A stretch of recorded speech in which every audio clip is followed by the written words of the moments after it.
What happens when a great veterinary practice is excellent at patient care, but it's invisible to the pet owners searching online? And for many independent practices, that's becoming a major challenge. Independent clinics are competing not only with the practice down the street, but also with larger corporate groups that often have deeper marketing budgets, stronger systems, and more digital visibility. So, on today's episode of the Veterinary Business Podcast, we're talking about how veterinary practices can compete smarter, build trust faster, and create a more predictable flow of new clients in a marketplace that is changing quickly.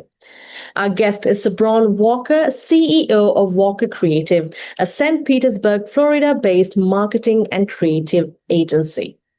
Cebron brings more than 30 years of experience in marketing, public relations, branding, video, and growth strategy as well, with work spanning healthcare, education, publishing, film, and corporate communications.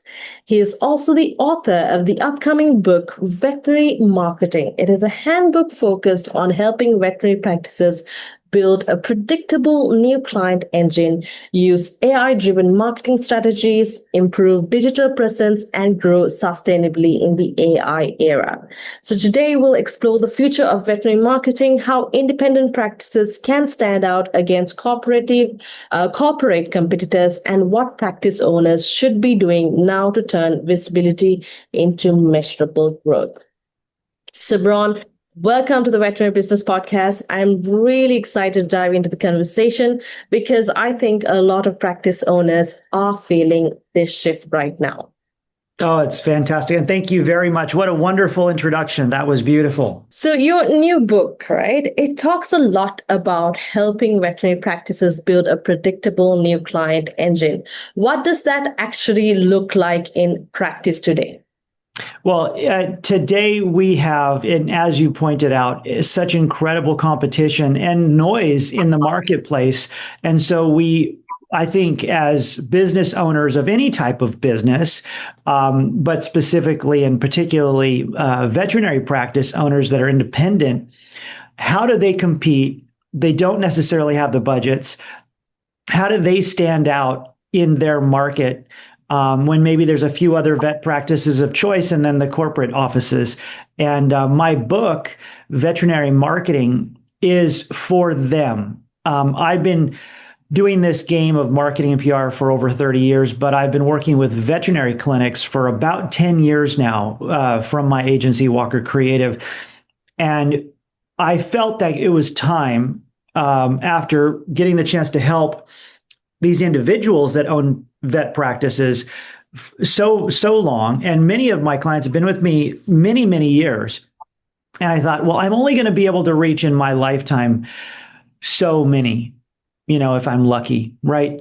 Maybe 100 independent practice owners that I can directly help myself. So I've got to do something to talk to and share the successful steps to do this, and a book was the right answer. So I wrote the book, and it includes sort of the 7 principles, the 7 factors that if you follow this pattern, this is the pattern. I'm not saying it's the only pattern, certainly, right? There are people that, they sort of get the lottery and they get lucky and they sort of explode on social media. And so because their YouTube channel was huge and they happen to be really good on camera on a YouTube channel and they have that ability, that became why they grew.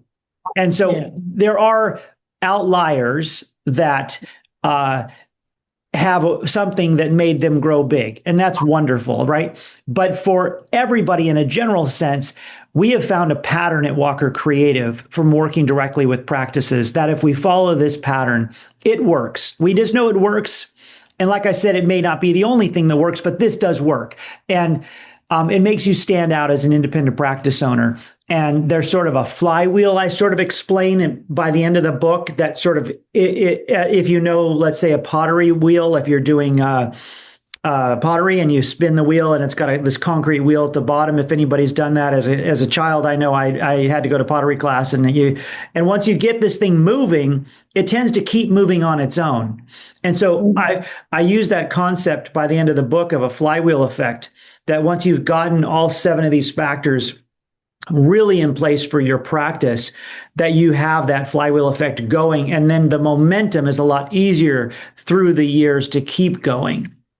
So that's what's so exciting about releasing this book. And the book will be published by the end of July. So July we'll have a release, and I'll make sure everybody knows about it. Yeah, it's great.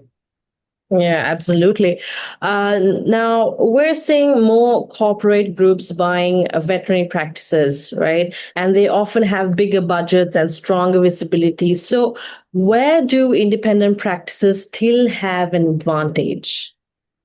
They have an advantage through being more human, because the corporate practices, and I know my own experience of, let's say, a corporate dental practice that I may take my family to. I have quickly left those environments because they tend to treat their patients, whether human or animal, as a number. And we have a huge advantage. And it's a much more fun and fulfilling advantage, because by being more human, by being more connected with the community and more family, and portraying that. Now, it's one thing to be that, and it does tend to come through your whole practice if you're that way, if your front office is that way with every new person who walks in, right? And if, as you, the doctor, or the doctors of the clinic, approach and interact with people in that way. But there's things from a marketing perspective, like to brand yourself that way. And it starts with knowing your target audience, developing the right messaging, and then putting that out there through social media, through your website, through your emails that you may send at certain times, not overly emailing people, of course, and the different things you do, right? Your Google business profile, other online listing spaces that we need to be on. And of course, today with AI, I mean, people are using ChatGPT primarily, but also Claude and Perplexity and Google Gemini and Grok and these different AI chatbot tools. And they have their phones in their pockets, and they're just talking with them, especially if you're an older millennial to Gen X to our seniors today.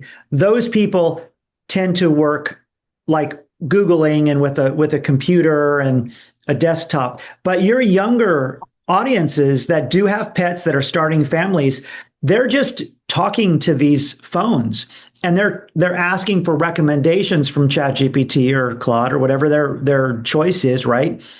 And we need to build our websites to have information written properly, so that your veterinary practice is the recommended practice, and not only the recommended practice as in the website, but you're the authority about, what do I do if my dog's throwing up, or if it's limping, or if my cat ate something and I'm not sure what to do about it during the holidays, or if you tend to be an equine practice and you handle horses and maybe farm animals.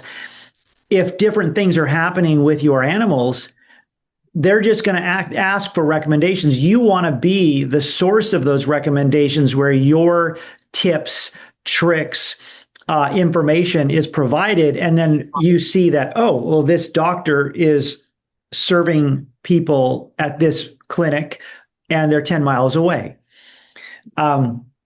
And we're finding that the numbers are increasing every single week on the use of AI for those recommendations. And so we're building websites specifically to serve those AI tools.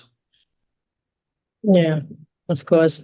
But, at the same time, I believe veterinary medicine is still such a relationship-driven industry. So AI and automation are obviously changing marketing really fast right now. So how do practices use those tools well without losing that, personal connection pet owners still expect? Yeah, it's a great question. And I will say that humanization is a word you'll hear from Walker Kreative a lot. And the way, again, I'll touch back to the first question, is the way we stand out is humanizing ourselves.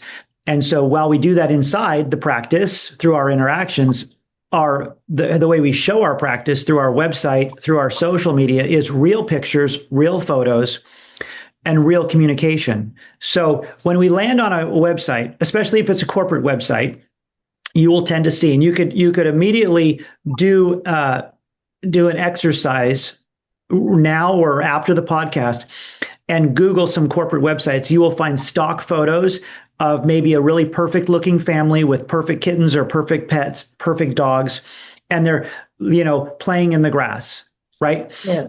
But as a consumer, that's false.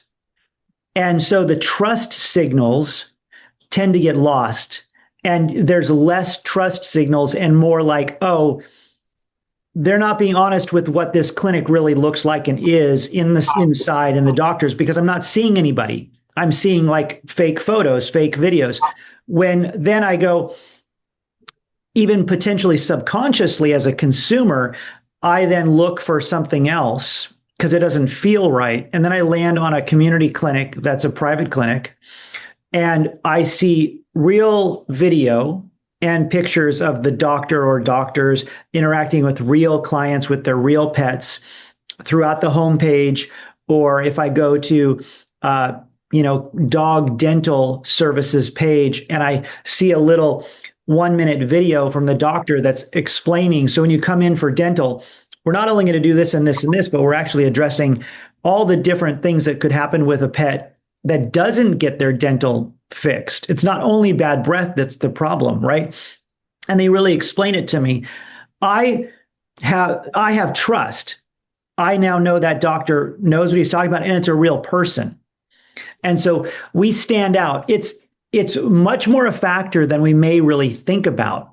Because if you do the comparison and just sort of take off your doctor hat or clinic hat or office manager hat, and you act like a public that might just be looking for a veterinarian, look at those corporate sites, then look at your site, and then find a great website that you really connect with, you'll find that it's humanized. And you'll find the corporate sites are not, because they can't do it. Their marketing machines are not built to do it. We have had a couple veterinarians that retired out of their practice. They were clients for 5-6 years. And they like, Cebron, look, we're retiring. We'd love to keep you on as the marketing team, but I got an offer I can't refuse. Like, 8 figures. It's an amazing buyout. And I know I shouldn't do it, but this corporate company offered me something I can't refuse. And they say, we're going to try to keep you on as the marketing company because you've done so well for us. So they do that. They go through that process. They do keep us on for a year, but then eventually the corporate office has all the power, and they say, Walker Kreative, we're going to let you go. We're going to bring in our MIC marketing company that does all of our websites. And I always go back and check a month or two later, right? And it is every time the same. They've made everything look like the corporate office. It's all, blue on the outlines and then fake puppies and kittens. And it's just doesn't feel the same at all. Mm-hmm. Yeah, that is so true. So when a practice feels like they're losing momentum, how can they tell what the actual problem is? Whether it's visibility, trust, follow-up, positioning, or just not knowing where new clients are coming from. It's a great question, and it's hard to say the one thing, and that's why I wrote the book, because a veterinary owner or maybe a practice manager who's trying to solve that problem, the book is built to help you evaluate for your practice what the issue is, so that you can do a good evaluation and then fix the broken part, right? You maybe, let's just take an example. Maybe you're investing a lot of money because you've had an ad agency say, well, look, we have to do Facebook ads. And if you don't spend $2,000 or $3,000 a month on Facebook ads, your competition's going to win. And that's what you have to do. And so they're paying the ad agency some kind of management fee plus the $2,000 or $3,000 a month in ad cost. And they're getting a ton of clicks and views, but it's not resulting in the new clients they're looking for. And they're putting all their investment in this. They're just stressed out in anxiety because they need to get in new clients. And they're spending all this money on advertising and it's not working. After 2 or 3 months, they're freaking out because they're like, the ad agency said it's going to work, but it's not working. Oh my gosh, what do I do? And the truth is that the ad agency sold what they think is the solution from their perspective. But what they may have missed is that those ads are going to drive people to a website.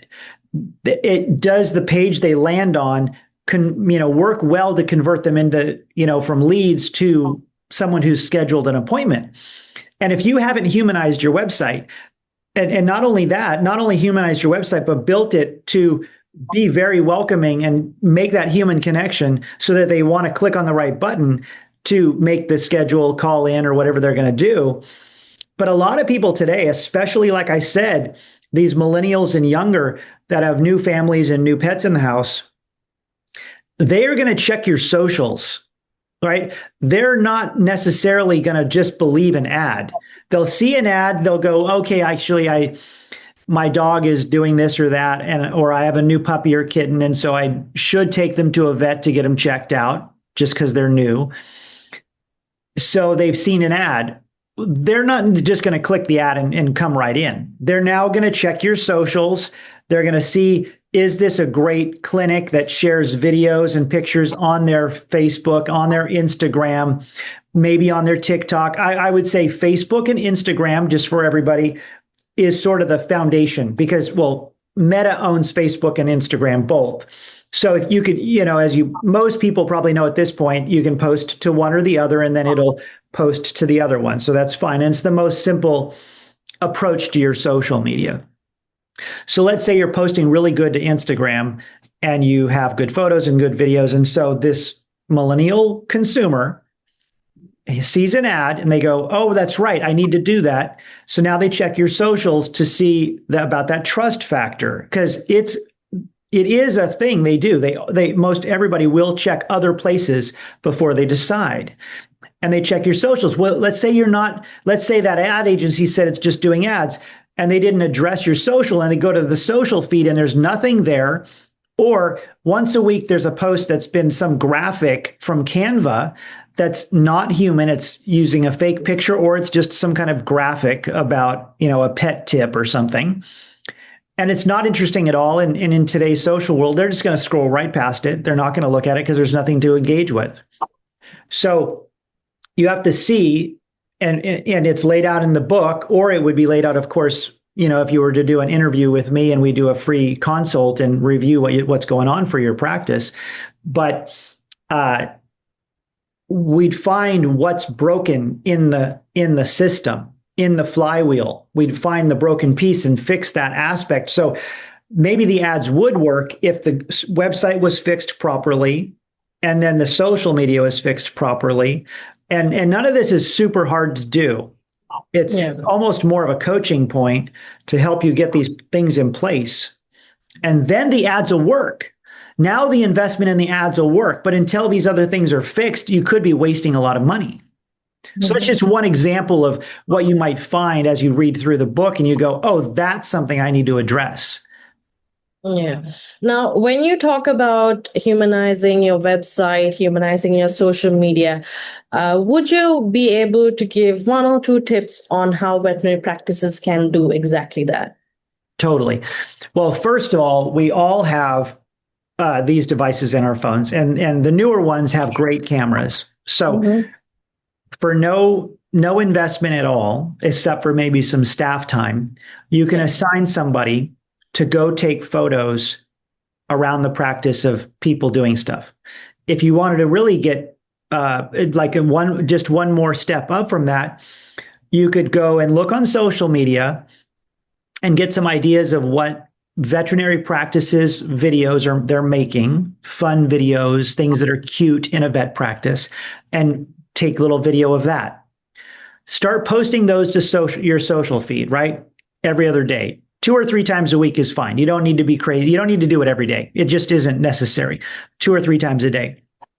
Then go to your Google business profile and make sure that that is fully filled out.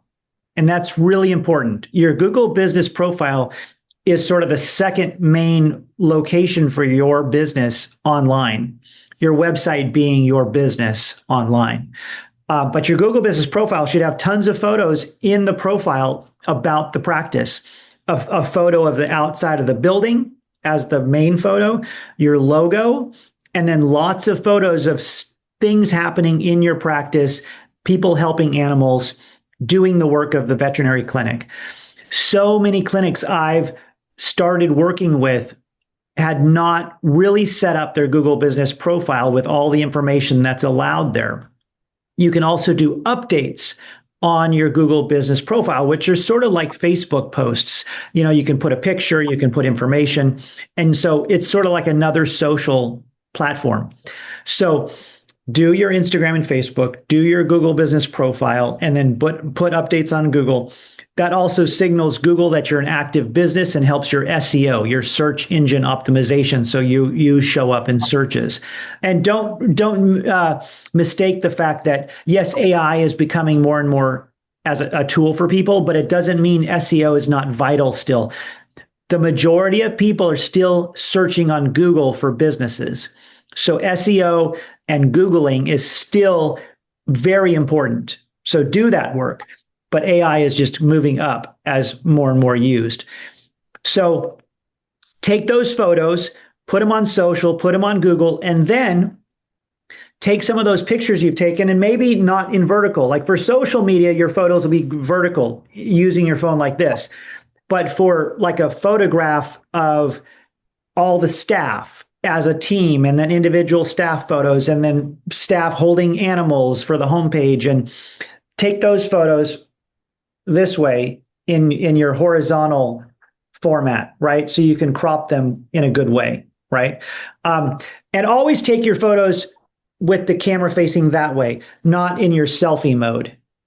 When you take selfies, the camera on the selfie side is far less powerful as a camera, right? You're getting a better camera using this side. So have someone take the photos that way. And so get those photos on your socials, get those photos and videos on your website, and that'll be a huge step up. Of course, you can take it to the next level and hire a company to come in and do a video shoot and a photo shoot. We do that all the time with our clients when we're building a website. It's a cost, certainly, but it's well worth it to get that done. And then have that foundational piece of really good quality video and photos for your website, for your YouTube channel. And then in the future, you can update things and take more pictures, and you can just use your phone. You don't need to have a company like Walker Kreative come every 6 months. That's really not necessary once you've built that great foundation. Mm-hmm. All right, that's really interesting. So far, we've spoken about how a lot of practice owners feel but can't always see clearly. They know they need more new clients, but they may not know where the gap is in their website, their Google presence, their reviews, their local rankings, their messaging, or how they compare against the bigger groups showing up around them. So we are also talking about how why Equa Marketing, that is our platinum sponsor, is offering veterinary practices a complimentary marketing strategy meeting. It's not just a general marketing conversation. It's designed to help a practice owner look at the online health of their practice, where they show up, where competitors show up, what pet owners are likely seeing in search, how their reputation looks, and what opportunities may exist to create more predictable new client growth. So for a veterinary owner listening and thinking, I don't know where we're losing visibility or how we compare locally, this is a practical next step. So you can book your marketing strategy meeting at veterinarybusinessinstitute.com/MSN. All right. So I highly recommend it, by the way, to all vet practice owners, even if you're not completely like freaking out and like, oh my gosh, I need like to solve my new leads coming in the door right now. But you just want a fresh perspective on how you're doing and take a good look at it. I totally do recommend getting a free marketing consult. Just like she said, it's so valuable just to get that feedback and see how you're doing. And a lot of it, maybe you can implement yourself, or maybe you do need a marketing, team like Equa to come in and support you. So either way, it's a great thing to do. Yeah, that is so true. Once again, you can book your marketing strategy meeting at veterinarybusinessinstitute.com/MSN. Okay, so once a practice owner has that clarity, what should they focus on first over the next maybe 90 days?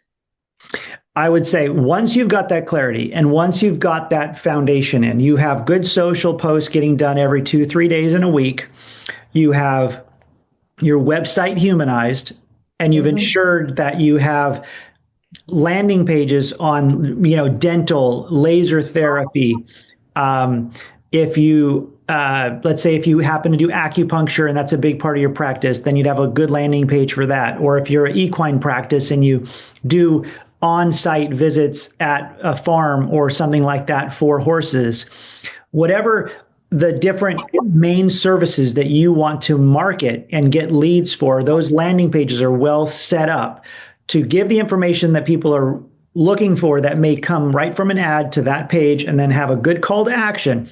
If these foundational points are in place, then the next step is certainly run some Facebook ads, run some Google ads, so that you're then driving that traffic, because most of these are pay per click. So you are only going to pay when someone clicks on your ad to go to your website, but you're not going to lose them. Like, you want to watch those numbers. And again, it's all covered in the book. And the book even has many examples of what are good numbers to be hitting, like conversion numbers, right? It's not just number of people who saw the ad. Of course, those vanity metrics may be a little bit nice, but they're certainly not going to make your bottom line and your profitability and your revenue be what you want it to be.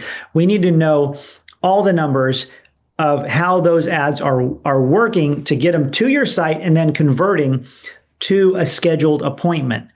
And it's all laid out in the book, and it gives you examples of what those numbers should be. And so that would be the next step is, and realize this is, once you've got that foundation in place, the word of mouth you generate in the community, just all of these, what we'll call organic factors for growth, will already be contributing to your improvement. You're already going to be doing better organically with no expense except for the expense in setting it up and educating your staff in the things that they should be doing, right?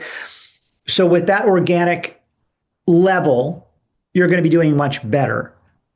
And then if you want to do advertising to, let's say, add another extra 5 or 10 new patients, new clients coming in the door every month, then you could do some Facebook ads. Let's say spend $1,000 a month on Facebook ads, on Meta. That'll also be putting ads out on Instagram, because those are related or sister companies. Maybe Google ads. We often have clients doing maybe $1,000 on Meta and $500 or $1,000 on Google, depending on how aggressive they want to be with their advertising. But we only want to do that once this organic foundation is built, and it's all covered in the book. So that would be the next step to then push up your new client numbers coming in the door every month. And again, it's so great when that starts to really happen for you, because that's the flywheel effect, because you have that loyalty, because your medicine is good.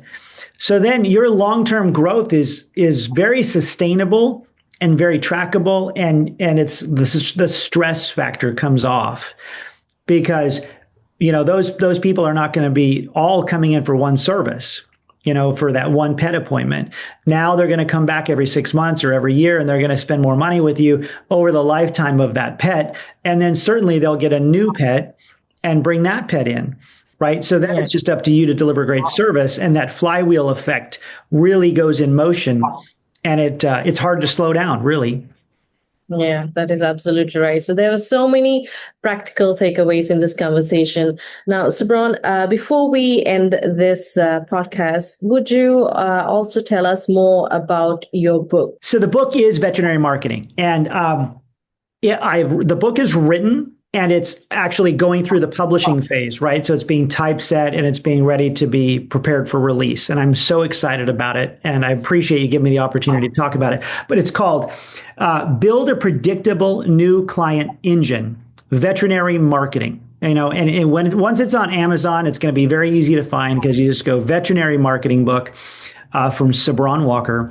The subtitle is Handbook for Practice Growth in an AI Era. And it lays out, first off, a great overview of the sort of situation we're all in as veterinary practices in an era of AI in this modern, very noisy marketplace.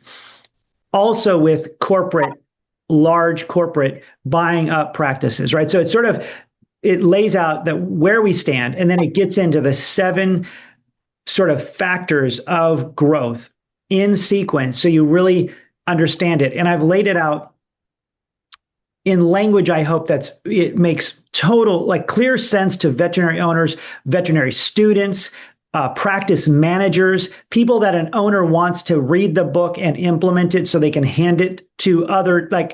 I think for a practice owner to have several copies to give it to the key people in their practice to read. So everybody's on the same page about how you build a great practice. And it's certainly not about how to do advertising on Meta or something. It's not that. It's the things you need to do in the practice. And not only the theoretical, like I said, every chapter has practical exercises to implement, to take immediate steps to improve where you're at in that phase of your growth. And so, yeah, it's just everything I've seen that we've done successfully that needed to go to every veterinary clinic in the world. I mean, it's in English. I can't wait to try to translate it into other languages. I'm probably going to need to have people tell me where they need it translated first.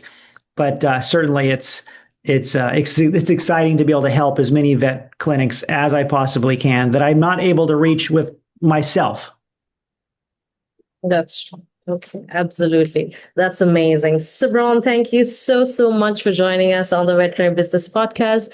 This was such a timely and valuable conversation for veterinary practice owners who are trying to understand how marketing is changing, how AI is influencing client acquisition, and how independent practice can also compete in a marketplace where corporate groups are gaining ground. I really appreciated your perspective on how independent veterinary practices can stay competitive by understanding where they stand online, adapting to how pet owners search today, and making smarter marketing decisions for the future. So for our listeners, once again, Cebron's new book, Veterinary Marketing, is a helpful resource for practices looking to strengthen their digital presence, improve client acquisition, and grow in the AI era. And also, as a quick reminder, if today's conversation made you wonder how your own practice is showing up online, especially compared to local competitors, our platinum sponsor, Equa Marketing, they're offering a complimentary marketing strategy meeting. Book your meeting at veterinarybusinessinstitute.com/MSM. Cebron, thank you again for being here, and thank you to everyone listening to the Veterinary Business Podcast.